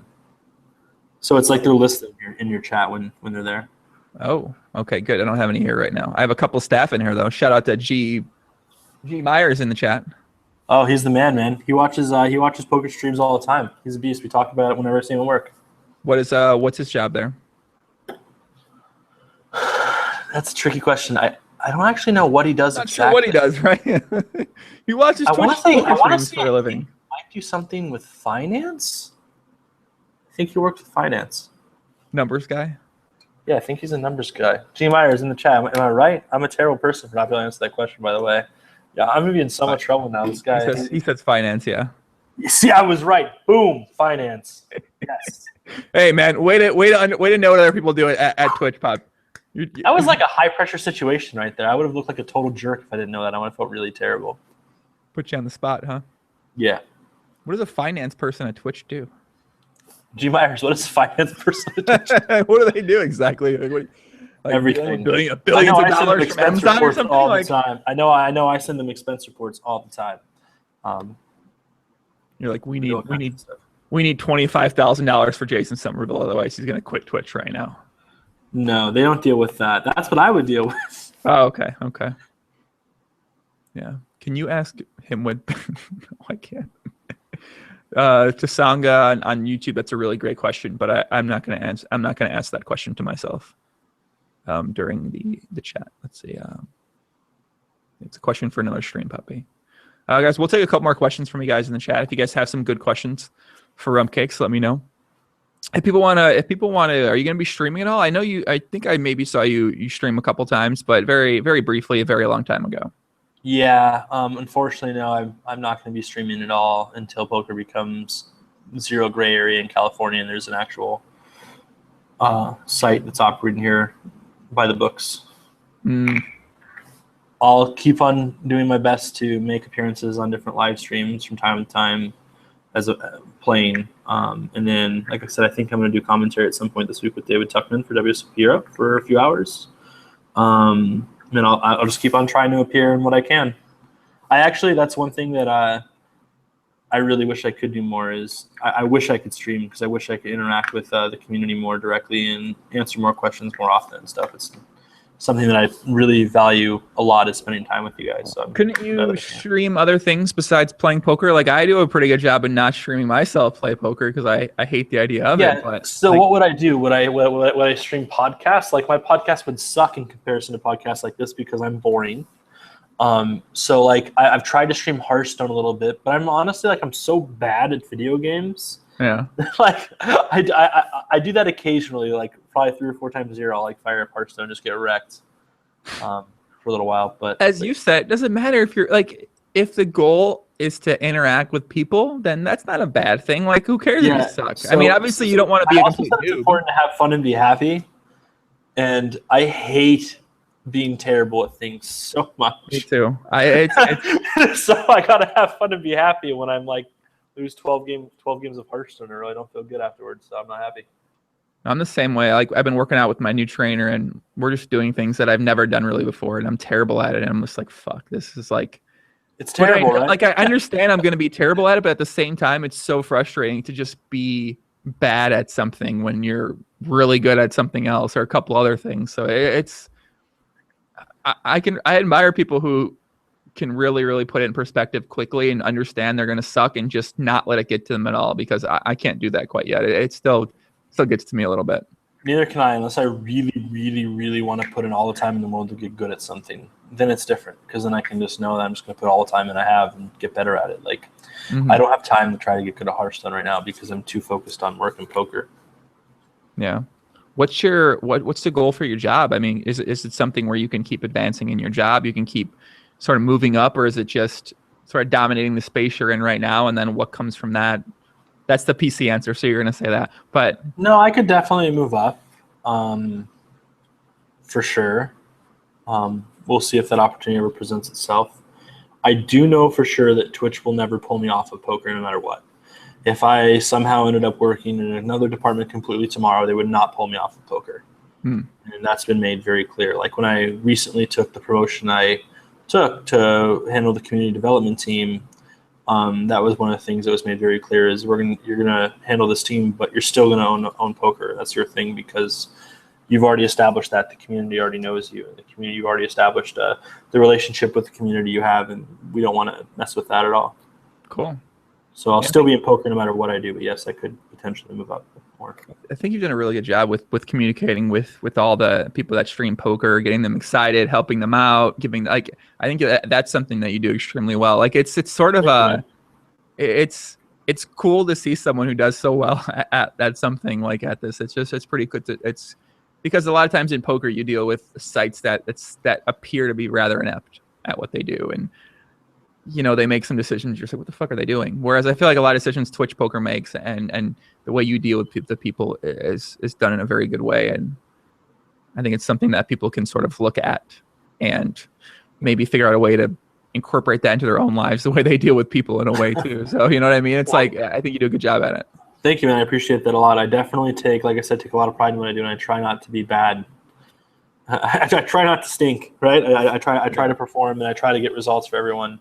And I really give this 110% every day. There's not a single day that goes by where I'm like, you know what, I'm gonna slack off today. Like even on my off days, I don't really know what that means. When I take vacation, I still respond to every single email. I still respond to every single Skype message. I always make a point to make sure I get to every single person that needs me or wants to have a conversation, and that'll never change. And as somebody that gets a lot of messages, I can understand how overwhelming that sometimes is at times when you have to deal with. You don't have to, but like you have so many people getting at you or getting in touch with you. And if you get off, you'll probably needing your help, or they just want to, suck up to you or whatever. So it's like sometimes I'm sure you can understand that you might not want to deal with certain people, but you sort of still do because I guess they do. That's why they pay you the big bucks, I guess, to do that part of things now. The big bucks, huh? What are you talking about? Are you saying Twitch doesn't pay you enough? No, not at all. I'm a poker player. I'm a poker player. I'm a super millionaire. Remember? I play poker. I'm super millionaire. I'm super rich because I play the pokers. You played the main event. It's $10,000 buy-in, right? Yeah, which means I obviously have at least 1.5 million for sure. Exactly. Yeah. Tyler Benz says, how long does it take to get a subscriber button? It depends on the channel. Player dependent. Okay. Smurf State says, what would you do to make the poker pros feel that they don't give away all their strategy when playing on Twitch? Simple. Don't give away all your strategy. How can I impact the way they feel about the information they give? Well, I don't control the information they give. So hypothetically, if someone like Ike Haxton were to come to me and say, hey, I want to stream Ike.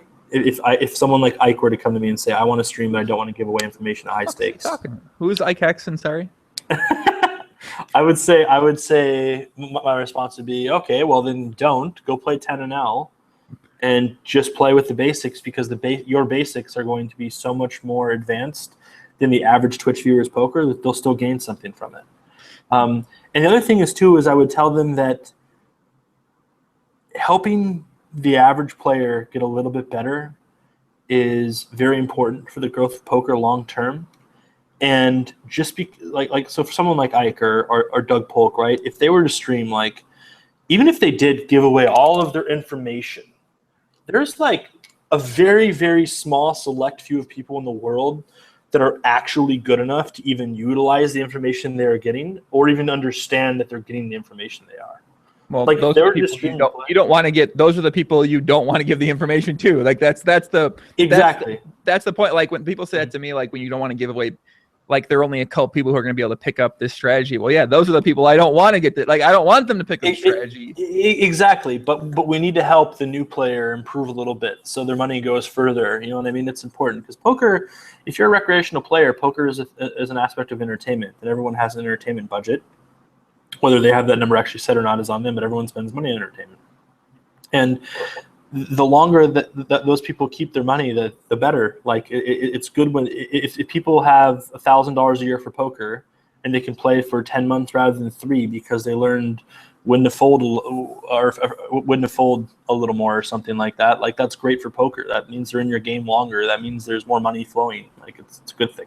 I think so we want to help the recreational players improve. You made a really good point that I've sort of thought about in the past, but I haven't thought about it in a while, which is that you can give a little bit to the guys playing lower stakes, and that might actually be really good for the game, because if you give them a little bit, they're not really beating, like they're not going to be competitive at small stakes, mid stakes anytime soon, but at the same time, you are giving them some confidence, potentially, especially a game like PLO, you're giving them confidence to maybe try out for real money or pursue playing it more because they learned 2 or 3 things that are really basic about the game, but they learned it from you.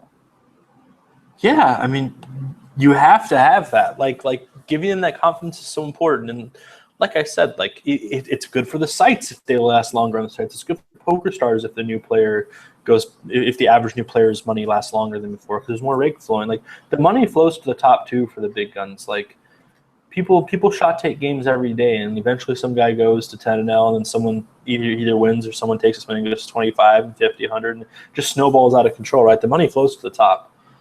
So us helping recreational players improve and giving them the confidence to try it and play more and helping their money go further, it's important. It's part of growing the game. As people in the chat said, who's Ike Haxton and what the fuck, who's Ike? Not sure who he's talking about, other guys. So if maybe he wanted to clarify at some point in time over the podcast, but yeah, I'm not sure who Ike Haxton is as well either. So I know a guy named Hollywood Haxton. I don't know who Ike Haxton is. Oh, I'm sorry. Hollywood Haxton. Hollywood. I was like, who is this guy talking about, man? I just wasn't sure who you were talking about. You know, now I understand what you're talking about, Scott. Okay, my bad. Thank you, sir. I appreciate you clarifying that for us people in the chat. A lot of people in the chat were confused too. So, the most rewarding thing I get from streaming is people mailing me graphs of before and after they started watching, and they have gone from losing to break even or from break even to winning. It's a good feeling helping people get better. Yeah, I mean, of course, like helping someone achieve something in life is like, that's my favorite part about this job.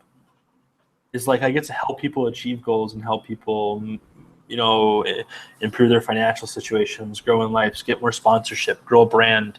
That's so rewarding and fun, and most of them appreciate it so much. And they're a little bit of, when they show you that, it just makes it worth it every single day, right? That's so much fun to help people grow. And when you know that not only did you help them grow, but by them streaming, they're helping a bunch of other people grow and move forward in poker and stuff. It's just so fun, man.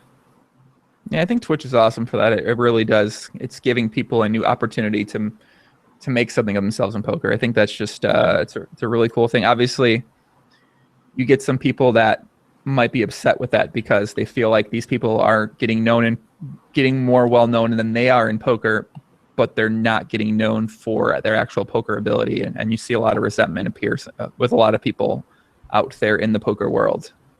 Yeah, and I would say that's really sad. Like, there's no other way to put it. Like, those people have their own glory too. Like if you're one of the best high stakes player in the world and you dislike someone because they got popular by being a mediocre player, but a good down on them, when in reality, like, you have your fame every day when you just go crush everyone and make a great deal of money. Like, your financial situation is probably much better than them. So I think that if there's people out there that are like that, they should just understand that everyone in life deserves their moments, and raining on someone else's parade will always bite you in the ass long term, I think. Mm-hmm. We're going to do a new segment here, and this is an idea I got from my boy Matsu on Facebook. It's a game. I've never played this game, and I should probably play this with a female, to be honest with you first, but it's called Two Truths, One Lie. You ever heard of this game, Scott? No, you actually just broke up. I heard Wouldn't Lie or something like that. Two Truths, One Lie. Okay. Say three things about yourself. Two of them are true. One of them's a lie, and the other person has to guess what it is. I've never heard of this before, but it sounds like fun, and I really want to play it. But and I feel like I just said so much of like the random cool stuff though about me that this will be so hard. You think so? You can try. Yeah, I have All right. pretty boring life. Let me make sure I understand the game right.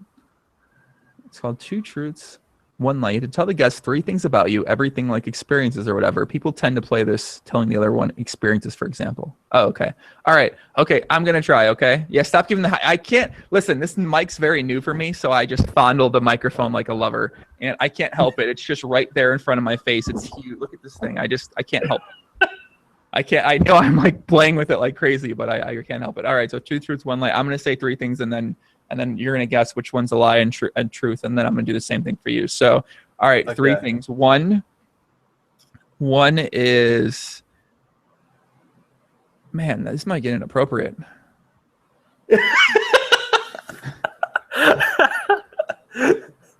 I got to think of examples for this. You go, Scott. You give me two truths, one lie. So I was waiting for you to go first. I'm like thinking about it. Like, wait, I haven't prepared for this at all. I thought about it on the spot. Okay. One, I own a boat and my house is on the water. Okay. Two, I can't say anything about poker because you guys don't know I play poker. 1 second. Okay. This is so hard. I know, it is really hard. It's like you want to be appropriate two, as well. When I was a kid, I raced BMX while I did sports at a pretty high level. Okay. Three. I am a the third thing would be I am a kids All-American wrestler when I was younger and a California freestyle state champion. What? Shit. So you can pick between those three things. That's actually pretty good. What water do you allegedly live on? Wait a second. No, you allegedly live on the ocean? Water. San Francisco? How rich are you? You must be rich if you're living on the ocean in San Francisco. I go number one. Okay. Go ahead. I go number one. Information. One's fake? Yes. One's actually true. I do have a house on the water in the Bay Area, but I live on the river system. So I will show you. I think I have tweet pictures of my backyard. Hold on. The last one is like you mentioned wrestling earlier, and then you'd make me think that's real. Yeah, I definitely tried to race BMX and was just sucked and was terrible and was really god awful. I did it like twice in my life, and I ate crap and quit. Wow. Okay, this is a challenging game sometimes.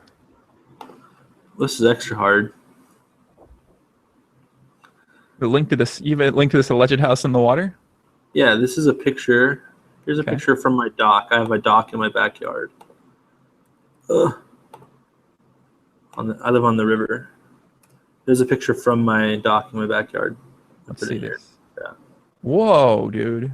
How much does Twitch pay you, honestly? My house is actually really cheap. You'd be surprised. My wife shopped around really hard.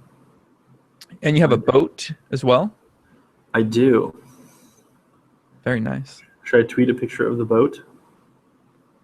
It's a bass boat for fishing. Very nice. Yeah. I've always heard owning a boat's pretty I've always heard owning a boat is rather not worth it. So here's a picture actually from my backyard directly, so you can kind of see what it looks like more. I think it's super worth it, but I love to be on the water. Like I struggle with getting away in life sometimes and like going to relax, because if I just sit at home, I just work and study, or I'll go play more poker. And like having a boat is my way of like being able to jump in the backyard, go fishing for a few hours and relax, or go get some fresh air and come back and take my mind off things and kind of like refresh myself. So for me, it's super worth it, and it's like really important for my mental health, I think. In the tweet, pretty sweet, man. This is in San Francisco, the Bay Area, correct? Yes, East Bay. I live in East Bay. Nice. Very cool. I can't say what city I live in East Bay because then it'd be too easy to find my house. Yeah. We don't want the stalkers showing up at your house, right? That would be kind of awkward. Do you have stalkers, by the way? No, I don't. I'm just now starting to have people that will say hi to me at events, which is super cool. I I don't feel like I deserve it. So it's like I haven't. It's difficult for me to comprehend. But it's cool. That is cool, man. Wait till you get your first stalker, though. It's fun, female and male.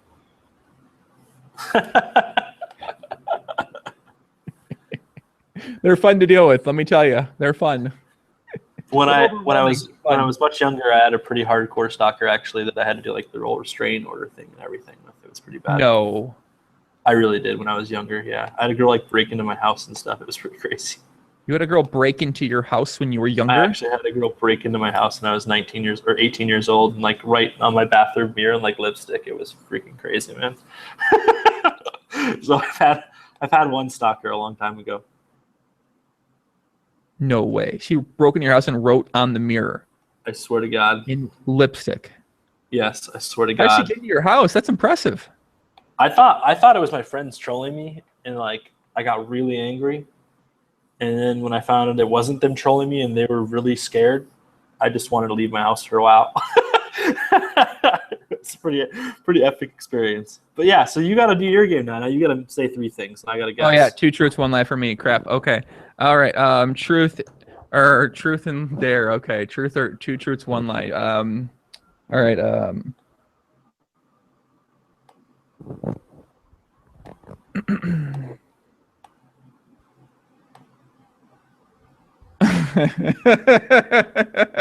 This is hard. This is hard. Let me like write it down first. Okay, I don't want to give the order away on which one's which. All right. All right. All right.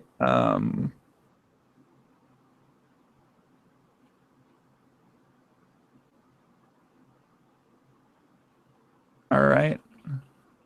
All right. All right. All right. All right. All right.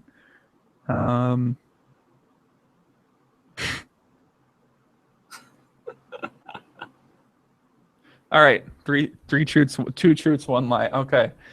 All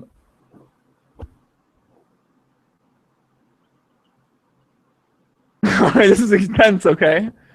All right. No. First one is I once punched my father in the face during a physical encounter he was having with my mom, and I knocked him out. Number 2 is I've won $150,000 in a day playing poker online. Number 3. You won $150,000 in a day, you said? Playing poker online. Number 3 is I had a threesome with 2 females and one and me with a porn star before.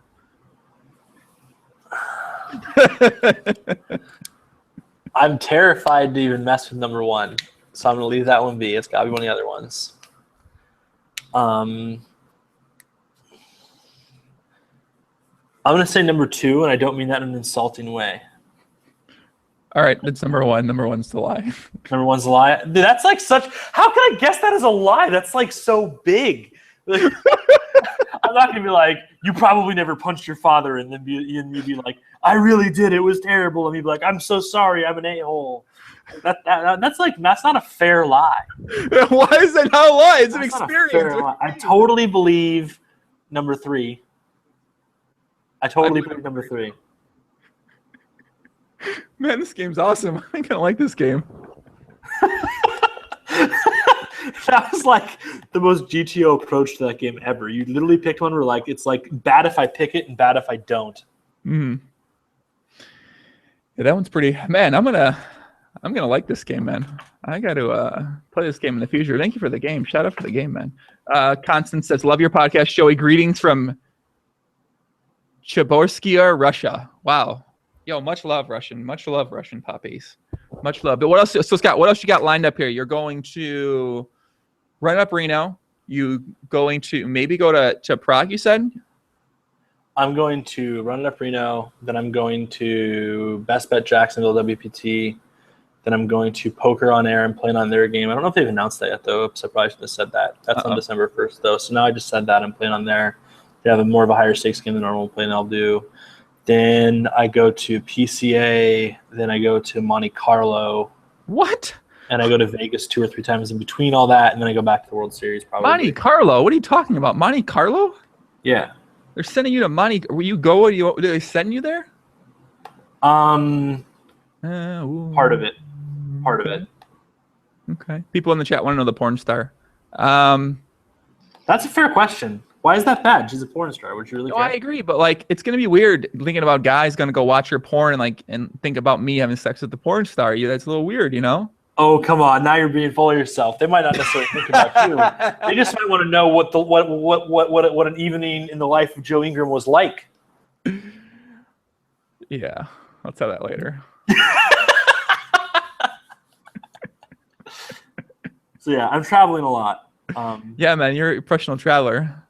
I definitely travel a lot. I actually enjoy it though. I love seeing the world. It's fun. I love seeing the world. It's fun. Living the dream over there, Poppy, huh? Living the dream. No complaints. So you're gonna be working on your poker. You're gonna be traveling for poker Every one stuff. of those events, I'll be playing poker. Right. I play everywhere I go. If I don't think I could possibly go to a poker event and not play. I think I would really struggle with that mentally. That'd be really hard. Yeah. It was Johnny Sins, correct? It was a guy. It was a guy. It was Mandingo, of course. All right, man, you got anything else you'd like to add for the podcast today, Rumcakes? Yeah, I'll just say thank you for having me on, and thank you to everyone that tuned in. The Twitch poker community is growing really, really fast, and I'm super appreciative of everyone's support. It's very surreal for me to see how far everything's come and how fast it has, and it's like it means a lot to me. So thank you all for your support and supporting what I do and enjoying all the content that's out there from these awesome content creators. Amen. Yeah, guys on YouTube, thanks for tuning in. Thanks for tuning in live. If you want to follow Rumcakes on Twitter, it's at Rumcakes. At Rumcakes, RUMcakes. And yeah, that's it. I'm gonna wrap it up. I'll be back next Monday with Jeff Gross. We're gonna be talking about Jeff Gross plays a lot of live high stakes tournaments, cash. Just started streaming on Twitch. He got a very GTO Twitch setup. And next Wednesday with Donnie Stern, aka Ansky, aka Supernova 9, who was high stakes PLO player, one of the podcast's favorite guests of all time. And yeah, that'll be next week. That's all I got, man. Rumcakes, cool. Thank you very much for coming on. Thanks for having me, man. I really appreciate it. Take care, guys. See you guys later. Adios. Peace out. Bye. Later.